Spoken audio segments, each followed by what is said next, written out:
นะโมตัสสะภะคะวะโตอะระหะโตสัมมาสัมพุทธัสสะนะโมตัสสะภะคะวะโตอะระหะโตสัมมาสัมพุทธัสสะนะโมตัสสะภะคะวะโตอะระหะโตสัมมาสัมพุทธัสสะกัมมุนาวัตติโลโกกัมมังสเตวิภัสสติยะทิทังหินัปปณิตตายาติขอนอบน้อมคุณพระศรีรัตนตรัยคือคุณพระพุทธพระธรรมพระอริยสงฆ์เจ้าและโอกาสพระเถรานุเถระคณะพระสงฆ์แล้วก็ขอแสดงความเมตตาธรรมมายังเอาตนญาติโยมสาวบ้านนาดีกดีบ้านกายบ้านไทยบ้านเหนือที่ได้มาต้อห่มกันตักบาตรหยาดน้ำกินทานอยู่ที่วัดวาแห่งนี้เมื่อนี้ก็เป็นอีกเส้นเคยเป็นวันพระขึ้น15 ค่ำเดือน 9ใกล้แล้ววันเขาประดับดินมาใกล้เข้ามาแล้ว15 หนานี่กับแม่แล้วเนาะตู้สวยเนาะเอาละฤดูกาลเขาพรรษานี่ก็เป็นที่ทราบกันดีชาวบ้านชาวเมืองเอาตนญาติโยมโบราณอาจารย์เนาะก็ได้ว่าสืบทอดกันมาเรื่องใดๆการเรื่องเฮ็ดบุญเฮ็ดทานเท่านี้แหละเพราะว่าฤดูพรรษาเนี่ยเพิ่นเป็นฤดูเฮ็ดบุญนี่อย่างเฮ็ดบุญอุทิศหาพ่อหาแม่ก็ตั้งแต่เข้าพรรษามาเนาะก็มีออกตนญาติโยมได้มาเฮ็ดบุญอยู่ที่นี่ก็ตลอดเลยมาเฮ็ดบุญแจกข้าวหาพ่อหาแม่เอาวันตามวันเสาร์วันอาทิตย์ก็ทยอยก็เห็นเนาะบ่ได้มาญาติกันมาเฮ็ดคือบ้านอื่นได้อยู่นี่น่ะบ้านอื่นเขาจะมาญาติกันเมื่อวันที่ท่านวันที่ใดๆเนาะจำบ่ได้วัน15 นานี่แหละญาติกันแท้ญาติกันว่าญาติครูบาอาจารย์ญาติกันน่ะสิเด้คิดใจสิว่าเป็นทอดบุญกุศลอันนี้เฮามาเฮ็ดต่างหากเฮาสิน่ะบ่มีผู้ใดมารบกวนมายุ่งมาญาติมาหยังสบายบ่ฟ้าวบ่ฟังจะเลือกได้เลยวันเสาร์ก็ได้วันอาทิตย์ก็ได้ตอนเช้าก็ได้ตอนสวยก็ได้นี่อยู่เนี่ยให้เลือกเอารถคนเฮามักเฮ็ดนำกันดิเฮ็ดหยังก็เฮ็ดนำกันมักญาติกันมักแข่งกันจังซี่เด้เอาอยากแข่งก็แข่งก็บ่ว่าดอกแต่ว่าอย่ามาญาติครูบาอาจารย์เด้อาจารย์สั่นให้เขาหน่อยเด้อาจารย์สั่นอันนี้อย่าไปเฮ็ดสั่นเด็ดขาดเลยเนาะหมู่เขาตั้งก่อนเจ้าของแล้วเอาดึงถิ่มแล้วเอาของหมู่มาเสียบเอาของตัวไปเสียบใส่สิผิดอย่างใหญ่เนี่ยผิดอกผิดใจผิดไปเบิดผิดของประเพณีฉะนั้นวาระโอกาสช่วงเข้าพรรษานี่จะเว้าเรื่องใดดีเพราะว่าช่วงนี้พญายมเพิ่นปล่อยเพจมาก็จะได้เว้าเรื่องเพจดีแล้วเนาะมันบ่ตู้สวยเว้าเรื่องเพจดีกว่าเว้าเรื่องอื่นมันก็บ่คือเด้ข่อยก็พยายามอยากเว้าเรื่องอื่นอยู่เด้แต่ว่ามันเป็นฤดูเพจเพจเพิ่นปล่อยเพจพี่เพจน้องมาแล้วบัดนี้มาหากินข้าวแจ่นะเอาสิฟังเรื่องเพจเด้อบัดนี้เด้อเท่าความไปสมัยพระพุทธเจ้าประทับอยู่ที่พระวิหารเชตวันเมืองสวัสดีได้ปรารภเรื่องเพจชื่อว่ามหาเปสกาละเพจเนาะฟังเรื่องราวมันจะไปยังไงถ้าผู้ใดบ่อยากเป็นเพจให้ฟังให้ดีฟังแล้วอย่าเฮ็ดคือผู้นี้ไหนบ่แม่นว่าฟังแล้วเฮ็ดตามผู้แม่นเด้หรือว่ามีพี่มีน้องเป็นเพจเฮ็ดจังได๋เขาสิพ้นเพจก็ฟังเรื่องนี้ให้ดีคือกันถ้าฟังเรื่องนี้แล้วเข้าใจแล้วจบเลยหมู่เจ้าสิเข้าใจว่าโอ้เฮ็ดจังได๋ตัวเองสิบ่เป็นเพจแล้วเฮ็ดจังได๋ให้พี่น้องพ้นจากเพจได้2 อย่างยิงปืนนัดเดียวได้นก 2-3 ตัวพวกนี้เอาเด้อพี่น้องทั้งหลายฟังให้ดีเรื่องนี้มีสาระอุทาหรณ์ดีขนาดสมัยพระพุทธเจ้าประทับอยู่ที่เมืองสาวัตถีก็เป็นธรรมเนียมอันหนึ่งออกตนญาติโยมทั้งหลายครูบาอาจารย์มีพระเจ้าพระสงฆ์หลายพระเจ้าพระสงฆ์อีกกลุ่มหนึ่งเนาะใกล้วันเข้าพรรษาแล้วก็ได้มาหาพระพุทธเจ้า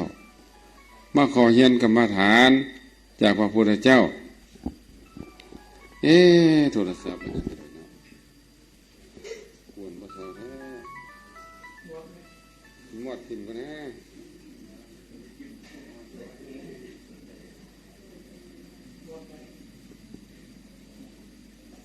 ว่าได้ออกตัวเนี่ยโยมเจ้าของถือก็แล้วบาทนี่เอาบาทนี่เจ๊งไปไหนหมดเลยบาทมอดทิ่มโมเมนต์มอด ยุคมันยังว่าโอ้ยยุคของมันดีฮอดใส่ละบาทเนี่ยมีครูบาอาจารย์เนาะมีพระเจ้าประสงค์12 องค์นะป้าปีนี้เฮาเนี่ยเฮาบวชมาแล้วเฮาก็บ่ได้เฮ็ดอีหยังเลยว่าเฮาไปปฏิบัติธรรมกันดีกว่าว่าซั่นก็เลยมาเรียนกรรมฐานจากพระพุทธเจ้าเรียนกรรมฐานพระพุทธเจ้าก็แนะนำวิธีประพฤติปฏิบัติกรรมฐานเรียนจบแล้วบัดเนี่ยธรรมดาเมืองสวัสถีมันบ่ล่ะมีพระเจ้าประสงค์หลายก็เลยคุยกันว่าพวกเราต้องออกไปอยู่ตามชนบทบ่อนที่ห่างไกลศอกหลีก1ก็ได้อนุเคราะห์ญาติโยมแม่นบ่ล่ะบ้านป่าขาดอนที่เขาเจ้าบ่มีครูบาอาจารย์ได้เฮ็ดบุญกินศีลกินทานประการที่2เฮาก็ได้บ่อนสงบสงเงียบเอามองได้ดีล่ะบ่มีป่าไม้บ่มีน้ำบ่บ่ไกลบ้านปานใดหั่นละเดินทางออกมาเนาะเดินทางมาไปเรื่อยๆมาพบพ่อบ้านสร้างหูกบ้านสร้างหูกเนาะบ้านพวกสร้างหูกตื่นมื้อเช้าก็ได้ไปบิณฑบาตชาวบ้านสร้างหูกก็ขอนิมนต์พ่อแม่ครูบาอาจารย์ก็น้อยรับทานก็ใส่บาตรแล้วก็ถวายทานแล้วก็ถามว่าพ่อแม่ครูบาอาจารย์สิไปทางไหนก็น้อยสิไปมนต์ไปทางไหนน้อก็น้อย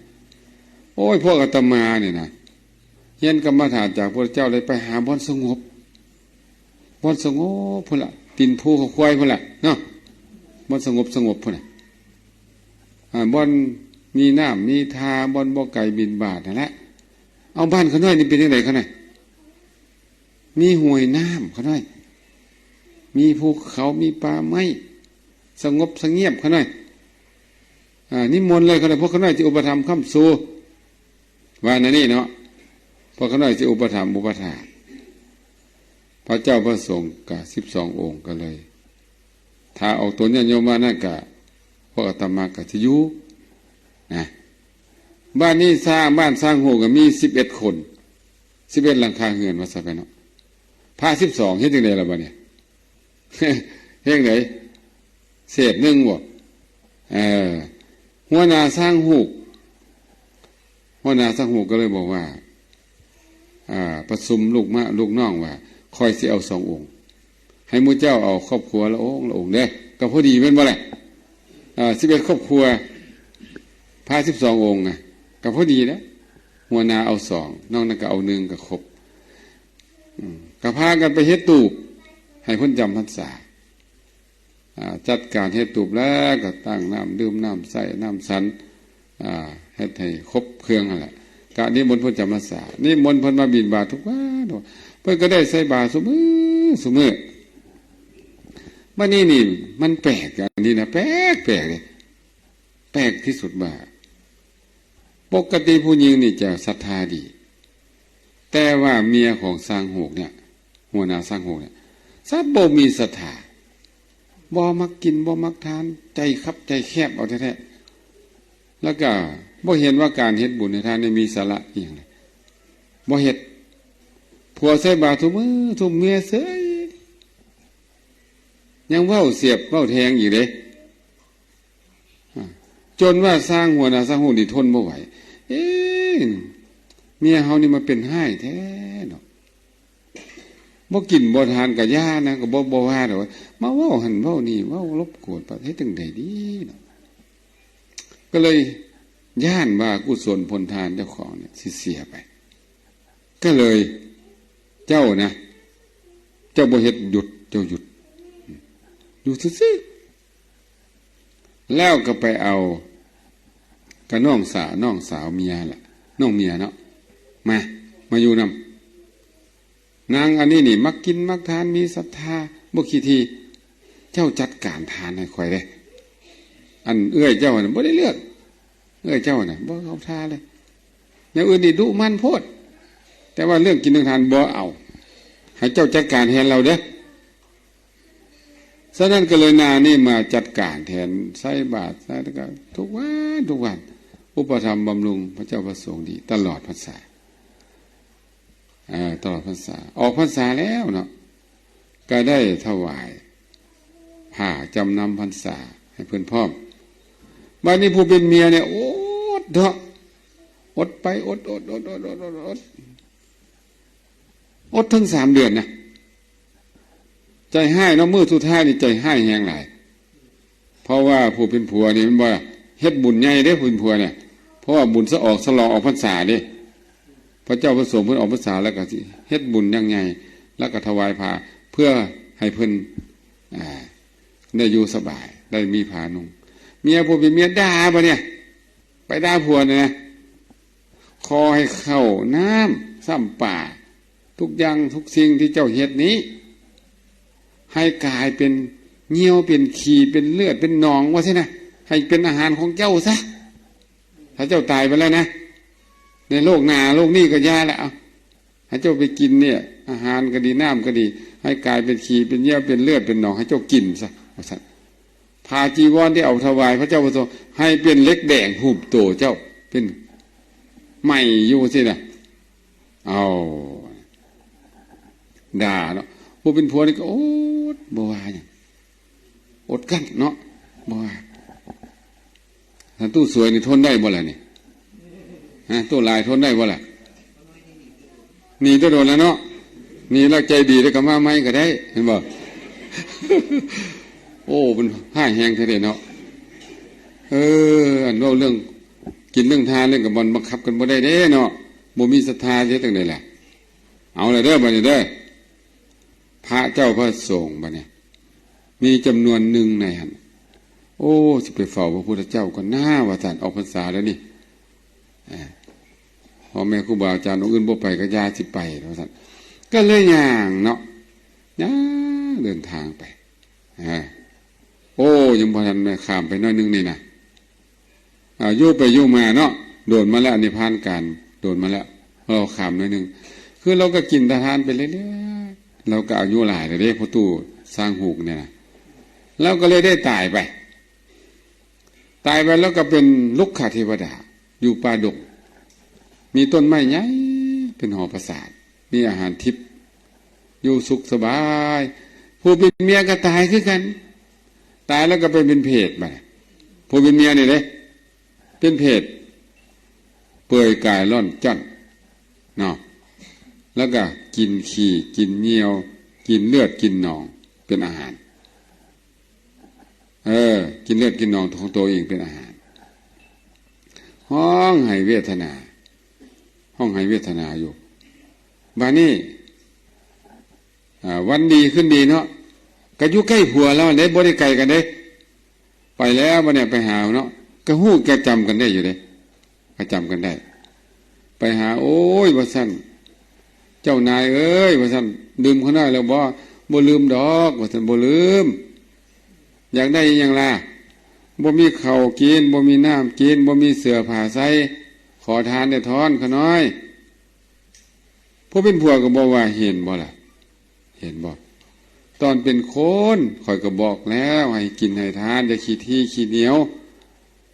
เจ้าก็บอกเสือบ่ฟังข่อยก็บ่ฮู้ว่ามันจะเป็นจังซี่ข่อยบ่ฮู้ว่าศาสนามันมีนะเดี๋ยวนี้นะข่อยคิดว่าตายแล้วมันแล้วนะอ้าวเจ้าเราบ่มีศรัทธาบ่เชื่อเนาะบ่ฟังเทศน์ฟังธรรมอ้าวต้องคอยให้เอาอาหารทิพย์ให้เด้เอาข้าวนะทิพย์อาหารทิพย์ให้กินแล้วเอาเสื้อผ้าทิพย์ให้พอสิกินปุ๊บเปลี่ยนเป็นน้ำนี่ก็เป็นเหนียวเป็นเลือดเป็นหนองแล้วก็อาหารการกินกายเป็นขี้เป็นอาจมไปก็ได้กินนั่นแหละกินวันนี้เอาผ้าทิพย์มาใส่กายเป็นเล็กแดงไหมเจ้าของมาเนี่ยโอ้ด่าเพิ่นเนาะด่ากระดาคนประเภทใดล่ะด่าคนมีศีลมีธรรมอย่างพ่อตู้อันนั้นพ่อตู้สร้างหูกพอตู้สร้างหูเนี่ยเราเป็นคนศีลคนธรรมเด้พอตู้สร้างหูขนาดเรามีศีลแล้วก็ให้ทานว่าอันใดเราก็ได้อันนั้นหมดโอ้ว่าด่ามูจังไดก็เลยได้เนี่ยเมื่อเฮาไปซี่มือด่าเขาเจ้านิ้วนึงนี่นะมันกลับมาหาเฮา3 นิ้วเด้ทมน้ำลายขึ้นฟ้ามันหดหน้าตัวเองเด้เฮาด่าเขาเจ้าไว้แนวใดเฮาเปลี่ยนจังซั่น เอาผู้ด่าเนาะผู้ถึงด่าก็คือพ่อตู้เพราะเป็นพ่อตู้สวยพ่อตู้สร้างหูกคอยพ่อตู้นี่นะเป็นสั้นอันเมียเราด่านะผู้ด่าเขาเป็นแทนเบิดเลยเป็นเบิดเลยเด้ผู้ถึงด่าแล้วบ่เป็นอย่างผู้ด่าแล้วเปลี่ยนแทนเนาะอันนี้ก็จะไปด่าผู้มีศีลมีธรรมมันบาปดีเด้เป็นบาปเป็นกรรมแท้ๆในกรณีเรื่องนี้เนาะบันไดทุกขเวทนาให้ห้องโอ้ยพอไปกินแล้วเนาะพอได้ไปกินแล้วเอามาขอไหมก็ให้ไหมเอาผู้พวยก็ได้กับปิดในสั้นอีกโย่จะสั้นแหละทุกมื้อมาขอทุกมื้อบ้านนี้โยต่อมาพระเจ้าพระสงฆ์อีกองค์หนึ่งเนี่ยว่าเดินทางที่ไปเฝ้าพระพุทธเจ้าผ่านเมืองผ่านประดงนี่ผ่านประดงวันนี้ไปมันหนทางมันไก่ก็เลือกขอไปน้ำเกียนเลยขี้เกียนไปน้ำพวกเกียนเนาะไปพวกเกียนนี่ก็แปลงได้พวกข้าเกียนเนี่ยไปยามเมื่อคืนยามโมไปยามเมื่อคืนยามเว้นมันห้อนเลยอย่างเดินยามเมื่อคืนไปเถอะไปยามเมื่อคืนห้อนยามโมเวนผักกินข้าวแล้วก็เด้อนอนพักผ่อนงัวควายคนนอนจะน้อยก่อนว่าสั้นพระองค์นี้ก็เลยสั้นเข่าแล้วก็ไปแวะพักนอนอยู่ห่มไม้ลัดองค์นี้ก็เมื่อยวันนี้พวกเกียรนี่ตื่นมาแล้วพัดไปเลยเนาะแล้วลืมพระไปบ่นึกถึงเลยไปพระองค์นี่นอนหลับตื่นขึ้นมาขึ้นไปทางใดเบิดแล้วนี่น่ะย่างมาเนี่ยย่างไปย่างมาหลงทางมาเข้าป่าเขาดงลงไปฮอดต้นไม้ใหญ่ต้นนี้บอนเทวดาอยู่เนาะเทวดาองค์นั้นมันมีศรัทธาเด้สมัยก่อนกับอุปถัมภ์อุปถาครูบาอาจารย์อยู่แล้วพอเห็นปั๊บลงจากหอประสาทแปลงกายทันทีแปลงกายเป็นคนเดินทางมานะครับพ่อแม่ครูบาอาจารย์ที่ไปใส่กันนะโอ้จะไปเมืองสวัสดีจะไปหาพระพุทธเจ้าเขาน้อยพ่อจะไปหาพระพุทธเจ้าโอ้คำแล้วเนาะขนาดเนาะนี่มนไปพักอยู่เฮือนเขาน้อยซะพระองค์นี่ก็แปลกใจในป่าลำดงอันนี้ก็ยังมีเฮือนคนว่าแต่ก็ยากไปก็ไปพอไปแล้วก็มีเฮือนมีหอประสาทอยู่ไปนอนอยู่เฮือนนั้นหอประสาทเทวดาก็เอาน้ำมาถวายเอาน้ำอ้อยน้ำเพิงมาถวายก็โอ้ลมคุยธรรมะกันไปเบื้องหนึ่งโอ้ยหิวข้าวโอ้ยห้องมาแล้วเนี่ยห้องมีลาเพิ่นเลยเด้ยังเมื่อคืนเพิ่นมาแล้วพระเพิ่นก็เห็นโอ้ยประเสริฐอันเมียเขาน้อยมาแล้วพระเอานี่ก็เจ้าก็ทำหน้าที่ขอข้าวกินแด่เขาน้อยขอน้ำกินแด่ขอเสื้อผ้านุ่งแด่ว่าซั่นเด้พระเอานี่ก็จับตาเบิ่งนะมาเลยมาเอาก็เลยเอาอาหารทิพย์เอาน้ำทิพย์เอาผ้าทิพย์ให้นางนี่ก็ถือเอาแล้วเอามากินพระเอานี่ก็เบิ่งอยู่น้ำก็กลายเป็นน้ำเหี่ยวเป็นน้ำเลือดน้ำหนองไปอาหารการกินกลายเป็นอาจมกินขี้ไปกินเนาะกินแล้วก็เสื้อผ้าเอามานุ่งกลายเป็นไฟลุกไหม้ห้องโอ้ยห้องนะห้อนใหม่ยุ่งซะแล้วพระก็เลยถามว่าพ่อเทวดาเพิ่นฮู้เลยได้บ่เนี่ยเนาะว่าเป็นเทวดามันแม่นอีหยังบ่จังซี่มันคือเป็นจังซี่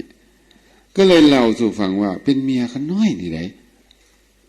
ครูบาอาจารย์เป็นเมียเขาน้อยเด้นี่เด้นางนี่หัวดื้อถือดีที่สุดเขาน้อยบอกเราหลายเทื่อแล้วสมัยเป็นคนน่ะให้กินให้ทานแด้เฒ่าเอ้ยอย่าสุขี้ที่หลายเอาไปมันบ่ได้ดอกพระเจ้าประสงค์เพิ่นมาจำพรรษาน้ำตั้ง12 องค์ ใส่บาตรเพิ่นแด้ทำใจเหลื่อมใสแด้ฟังเทศน์แด้บ่เฮ็ดข่อยบ่มักว่าซั่นแล้วว่าไงนี่แล้วยังบ่พอกันมาด่ากันว่าอีกเด้เนี่ยคันด่าวางได้ล่ะคอยเข้าน้ำที่เจ้าออกไปทานน่ะกลายเป็นขี้เป็นเหนียวเป็นน้ำเลือดน้ำหนองให้เจ้ากินว่าสิคุณดูเสื้อผ้าจีวรที่เจ้าทานไปเขาให้กลายเป็นแผ่นเล็กแดงใหม่เจ้าเป็นเสื้อผ้าใหม่เจ้าว่านั่นนี่อีกขนาดด่าขนาดนั้นนี่อีกเลยโอ้แล้วพอคุยกันสิล่ะน้อสลดสังเวชแท้เนาะอันพ่อแม่ครูบาอาจารย์เขานะ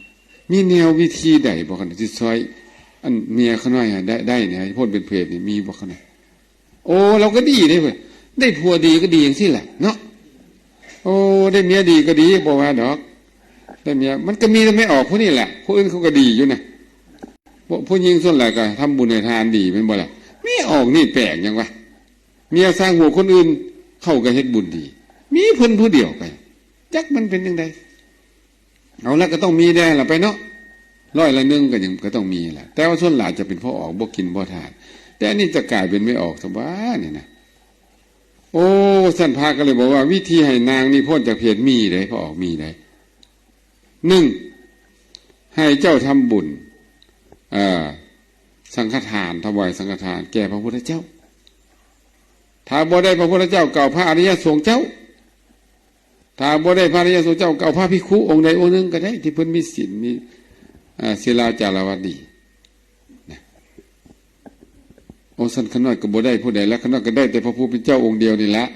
ขน้อยเฮ็ดนี่อยู่นี่ได้อยู่บ่ได้ตื่นมื้อเช้ามาเนาะจัดการขน้อยขอนิมนต์ได้เฮ็ดพาเข้าทิพย์เลยนี่มาจากนี่ได้พาเข้าทิพย์อ่ะโมเมนต์จังซี่เด้เนี่ยเอาอาหารทิพย์เลยพาเข้าทิพย์แท้ๆแม่นบ่อันนี้สำหองเนาะเอาพาเขาธรรมดาเป็นผ้าเขาทิพย์อันนั้นเนาะแต่อันนี้ผ้าเขาทิพย์อีหลีอันนี้แต่งเอาอาหารทิพย์ใส่ดิอาหารทิพย์ทุกอย่างน้ำทิพย์ปึ๊ดนี่ผ้าทิพย์ใส่เลยถวายแก่พระเจ้าประสงค์เพิ่นก็ผู้ค้าฟังให้ดีด้วยวิธีด้วยตั้งนะโมแล้วก็ว่าพวกข้าขอถวายอาหารการกินนี้ผ้าเขาทิพย์นี้แล้วก็ผ่าทิพย์ทุกอย่างนี้ให้ขออุทิศญาติน้ำไปฮอดเมียขน้อยผู้เป็นเพศที่ห้องไหเวทนาทุกวันทุกคืนนี้ให้นางจงมาฮับจับจมอนุโมทนาสาธุให้พ้นจากความเป็นเพศเป็นผีความทุกข์ทรมานนี้แล้วก็สาธุไปเนาะนางเพศเนี่ยนะเรามาอยู่แถวนั้นอยู่เด้แล้วก็มาอยู่หันแหละแล้วก็มานั่งอยู่พ่อผัวเราเนาะอุทิศทายานะแล้วก็สาธุบังดังๆเลยเด้แต่ก่อนหน้านั่นเป็นคนบ่สาธุจักเถื่อเลยไม่นี่อย่างว่าปิดหูบังตาเราก็ยังว่าโอ้พี่ลึกพอมาเป็นนี่สำนึกโตเด้บ่เห็นลงศพบ่ลังน้ำตาเด้อันนี้เด้เนาะพอเห็นลงศพลังน้ำตาตัวเองเกิดทุกข์อีดีจังสำนึกเด้หัวดื้อพวกคนหัวดื้อนี่ต้องเป็นจังซี่พวกคนหัวดื้อนี่ต้องจัดหนักจัดเต็มแบบนี้ให้เด้มานี่ก็เลยสำนึกโตสาธุผัวผู้ขาแบ่งบุญนี่มาผู้ขาขอฮับเบิดสาธุปรากฏว่าพาเขาทิพย์กลายเป็นพาเขาทิพย์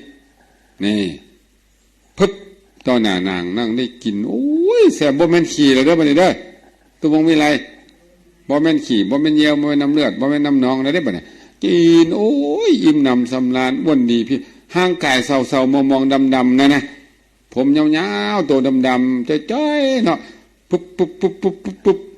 ม้วนดีพี่งามขึ้นเลยได้ขาวจนพูนงามออกรัศมีสีแสงเนาะผิวพรรณวันนางเหมือนเทพอัปสรเป็นว่าเปลี่ยนอัตภาพใหม่เลยได้บุญแล้วนางก็เอาเสื้อผ้ามาซุบใส่เสื้อผ้าพรมันนุ่งใส่ปาดโทงามขนาดบาดนี้นะงามคักบาดเนี่ยแล้วก็มาไหวเนาะแต่ก่อนบ่ไหวเลยได้บ่ไหวพระไปเจ้าเลยไม่ออกเนี่ยนะวันนี้มาขาบโอ้ยขอบอกขอบบุญขอบคุณนำผู้เป็นผัวก็ดีผู้เป็นครูบาอาจารย์ได้ซอยเขาน้อยโปรดเขาน้อยให้พ้นจากอัตภาพเพศเดี๋ยวนี้เขาน้อยพ้นแล้วเขาน้อยจิตไปเกิดเป็นนางเทวดาต่อแล้วบัดนี้ว่าซั่นได้ไปแล้วได้บัดนี้นะ พ้นแล้วได้ปะเนี่ย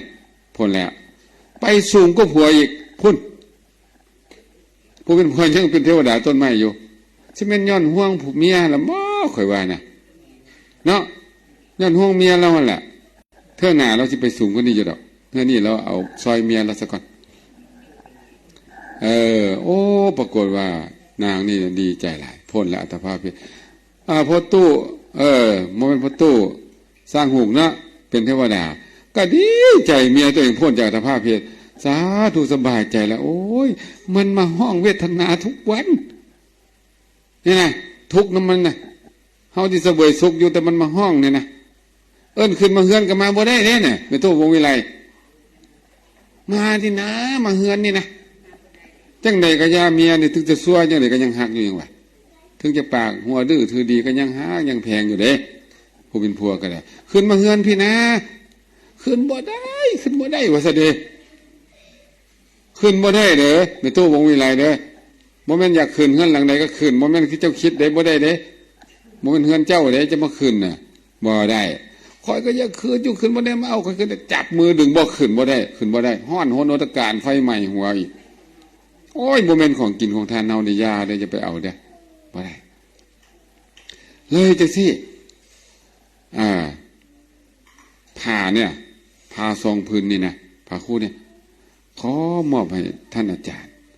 ได้ยินว่าท่านอาจารย์นี่จะไปเฝ้าพุทธขอให้ไปถวายพระพุทธเจ้าให้เขาหน่อยเด้พระองค์นั้นก็เลยอุ้มผ้าเนาะลาละเด้อพระออกเทวดางวดหน้าจะมาแวะใหม่เด้อสบายเนาะมีเทวดาเป็นหมู่อยู่เนาะจังได๋ข้อยก็ยังมีอยู่ได้นี่นะไปผู้ควายเขาจะไม่ต้องไปหาแบกกันของกินไปนะไปแต่ละเทือป้าโทรเขาสารหายถ้าพี่เทวดาที่สบายเลยต้นไม้ใหญ่ๆเนี่ยจะไปนอนมึงเบ้าวันนี้แหละไปตีสนิทกับเทวดามึงวะปรากฏว่านางเดินทางไปเนาะไปถึงพุทธเจ้าแล้วได้ป่ะเนาะก็ได้เอาผ้าเนี่ยขน้อยผ้าพื้นนี้เทวดาอยู่ต้นไม้ได้เอาอุทิศไปฮอดผู้เป็นเมียพี่เป็นเพศขน้อยเจาะจงพระพุทธองค์ขน้อยก็เอามาถวายพุทธเจ้าก็หับแล้วก็ได้เล่าเรื่องนี้ให้พระพุทธเจ้าฟังพระเจ้าก็เอาเรื่องนี้ไปเทศต่อเลยไม่ตู้วงวิไลพระเจ้าเทศเรื่องนี้ต่อให้ออกตนญาติโยมเมืองสาวัตถีเศตวันได้ทราบกันบัดทั้งเมืองเลยเด้เพื่อก็เลยบอกผู้ใดบ่อยากทุกอย่างยากก็ให้กินให้ทานเด้ออย่าขี้ทีเด้อผู้ใดบ่อยากเป็นเพศเด้อให้ผู้จะกินจะทานเด้อหรือว่าผู้ใดมีญาติพี่น้องเป็นเพศเฮ็ดจังไดเข้าใจแล้วบ่ไม่เอาว่าน้ำเย็นเฮาบ่อยากเป็นเพศเฮ็ดจังได1บ่ขี้ทีแม่นบ่2บ่ด่าผู้อื่นแม่นบ่เขากินเขาทานอย่าไปด่าเขาบ่ได้เด้ไปด่าจังไดเราเป็นท่านเด้ฮะเด้เป็นเบิดเลยเด้เฮาน่ะบ่ได้เรื่องเลยเนาะเอาผ้าก็บอกผ้าเจ้าก็ให้เป็นเล็กแดงใหม่หัวเจ้าว่าซั่นใหม่เจ้าของบัดนี้โอ้ย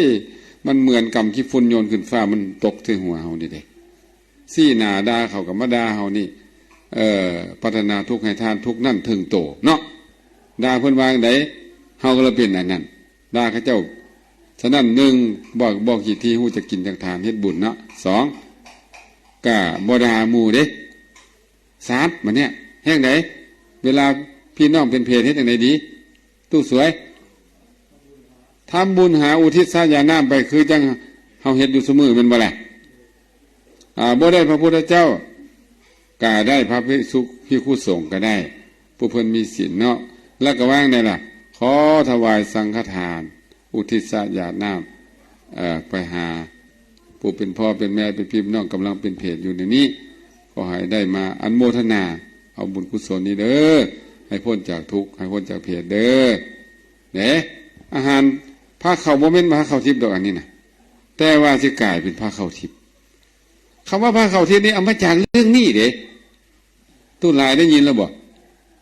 เทวดาเนี่ยมันเป็นอาหารทิพย์เนี่ยเป็นผ้าเข่าทิพย์อีหลีแต่ของเขานี่เป็นในนามสื่อแต่ว่าจะกลายเป็นเข่าทิพย์ได้กลายได้นอกจากถวายทานไปแล้วจะเป็นของทิพย์พวกเพศ100 โต1,000 โตมากินบ่เบิดนี่ผ้าเข่าผ้าเดียวบ่เบิดกินเท่าไรก็บ่เบิดถ้ากินเบิดนี่บ่แม่นผ้าเข่าทิพย์เด้ถ้ากินเบิดนี่ผ้าเข่าทิพย์ต้องบ่เบิดเนาะเข้าใจอย่างนั้นเนาะ เข้าใจเรื่องนี้แล้ววันนี้เฮาบ่อยากเฮาเป็นเพศเฮ็ดจังได๋เฮ็ดบุญเฮาอยากให้พี่น้องเฮาพ้นจากเพศเฮ็ดจังได๋เฮ็ดบุญคือเก่าเฮ็ดบุญหาให้เขาเจ้าในกรณีเรื่องนี้พ้นแล้วเด้ก็บ่ยากบ่ได้เนาะแม่นบ่แต่ว่าสำคัญว่าผู้ใดสิเฮ็ดบุญให้เฮานี่ปัญหามันผู้ใดสิเฮ็ดบุญให้เฮาล่ะบัดนี้แม่ตู้เฮาเฮ็ดเอาก่อนเนาะเอาเฮ็ดเอาก่อนนะเพื่อป้องกันลูกหลานก็บ่ฮู้จักสิเฮ็ดทำมันแหละสิเฮ็ดบุญให้เฮาก็กายเฮ็ดบาปให้เฮาก็บ่จักเนาะเอางัวเอาควายมาฆ่าซะบัดนี้น่ะนั่นนี่จังคักระบอบาดเอาเรายามากินซะเอามรมาเสพซะนี่สิเอาบุญเอากุศลซะมาอุทิศให้พ่อให้แม่ละบาดนี้ฮะเมิดแล้วบาปเอาไปกินเบิดแล้วแม่นบ่เมิดแล้วบาปเอาไปกินเบิดทำบาปแลกบุญเนาะหรือว่าทำบุญแลกกับบาปบ่เข้าท่าทำบาปแลกบุญขาดทุนเรื่อยไปเพิ่นว่าเห็นบ่อย่าเฮ็ดเด้อเฮ็ดบุญก็เป็นบุญนี่สิ้นแห่งปลาตายอยู่ในตลาดออกมาผักยางอังหาได้เบิดจะไปฆ่าเฮ็ดบุญเนาะเพราะว่ามันจะเป็นบาปปนอยู่นะเฮ็ดให้บุญกุศลเฮาลดปริมาณลงบักหลายๆเด้อเอาฟังเรื่องนี้ก็เขาจะได้อุทาหรณ์สอนใจเนาะบ่ต้องไปด่าไผถ้าจะด่าก็ด่าเจ้าของพี่ล่ะมึงโง่มึงจ้าก็ด่าลงไปเขาบ่มีผู้ใดเครียดแม่นบ่เฮาด่าลงมันจังซั่นจังซี่ด่ารถอันแนวบ่ดีเฮาเนี่ยจดเอาไหมเฮาเฮ็ดอีหยังบ่ดีนี่เฮาจดมาด่า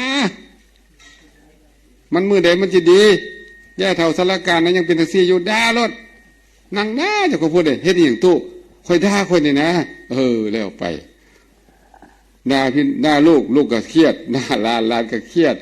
ด่าพี่น้องก็เครียดไปด่าผีก็เครียดอีกโอ้โหไปด่าบ่ได้ด่าผีเนี่ย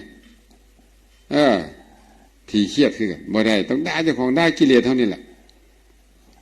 ฉะนั้นฟังเรื่องนี้แล้วก็ให้เป็นอุทาหรณ์สอนใจเนาะมีวิธีแก้อยู่ได้มั้ยว่าตู้สวยมีมันบอกมีแต่ว่าบ่เป็นเพศนี่ดีกว่าเนาะเป็นเพศแล้วก็ให้แก้ได้นะถ้าเป็นเพศแล้วก็ฮู้จักมาหาลูกหาหลานแดอย่างน้อยก็เฮ็ดจังได๋ดีล่ะมาเข้าฝันเนาะโอ้ยเดี๋ยวนี้นะพอถูกแล้วลูกเอ้ยเป็นเพศเป็นผีเฮ็ดบุญหาได้ทอนบอกข้าเจ้าไหมอันนี้มิดอยู่แล้วกล่าวมื้อนี้ก็ได้เทศนาไปเนาะเรื่องเปตวัตถุเป็นอุทาหรณ์สอนใจฤดูนี้ก็เป็นฤดูทำบุญหาญาติพี่น้องทำก่อนก็บ่ผิดดอกบ่แม่นจะเทาะมือนั่นเฮ็ดบุญจังได้บุญบ่แม่นเดี๋ยวจะไปเข้าใจจังซี่ประเพณีก็คือประเพณีเด้โบราณอาจารย์เพิ่นแต่งไว้ให้มื้อนั้นมื้อนี้พร้อมกันเฮ็ดเด้อแต่สิเฮ็ดก่อนนั้นได้บ่ได้เฮ็ดหลังได้บ่ก็ได้คือเก่าหั่นล่ะขอให้เฮ็ดเท่านั้นน่ะมีปัญหาตรงบ่เฮ็ดน่ะเดี๋ยวนี้น่ะถ้าเฮ็ดแล้วบ่มีปัญหาเด้อ แล้วก็จะญาติจะแย่งกันแข่งดีแข่งเด่นกันญาติครูบาอาจารย์ญาติอันนั้นนี่บ่เป็นตาทำบุญกุศลให้เป็นบุญอย่ากระทบตัวเองอย่ากระทบคนอื่นอย่าให้ตัวเองเดือดร้อนและอย่าให้คนอื่นเดือดร้อนนำเนาะสบายมาจองเอารถมื้อใดอยากเอามื้อใดบอกมาบอกอาจารย์จะจัดให้มื้อนั้นมื้อนี้เด้อส่วนหลายพ่อแม่ครูบาอาจารย์จะอยู่กลางพรรษาบ่ไปใส่เหมาะสมเด้เหมาะสมที่สุดเจ้าโยมพระบาทปล่อยเพลมาก็เหมาะเพราะว่าพี่น้องเพิ่นก็แล้วให้แล้วนาสิเฮ็ดบุญให้นะครูบาอาจารย์ก็อยู่วัดซะเด้มันก็ลงโตพอดีตัวละเนาะแม่นบ่ล่ะฉะนั้นขออำนาจบุญกุศลที่เอาตัวญาติโยมได้พร้อมเพียงเฮียงหน้ากันเฮ็ดในมื้อนี้จงไปซ้อยไปสู่ไปยู่ไปโน้นเอาตัวญาติโยมทั้งหลายบ่ให้ตกต่ำนี้บ่ให้ไปเป็นเพศบ่ให้เป็นผีให้อยู่ดีแฮงบ่มีพยาธิโรคาอยู่เย็นเป็นสุขทั้งกายทั้งใจให้ได้มนุษย์สมบัตินี่เกิดเป็นมนุษย์สวรรค์สมบัติไปเกิดเป็นเทพบุตรเทวดาอยู่เมืองสวรรค์นิพพานสมบัติพุ่นน่ะก็คอยไปถึงพระนิพพานถ้ายังอยู่ในโลกนี้ก็ขอให้ได้อย่างเยอะลาภยศสรรเสริญสุขมีอายุวันนะสุขะพละปรารถนาสิ่งใดอันเป็นประธานที่ชอบประกอบด้วยธรรมจะนำตนให้พ้นทุกข์แล้วก็ขอความมาความปรารถนาทุกอย่างจงสำเร็จแก่เอาตนญาติโยมเมื่อสุขสุขผลด้วย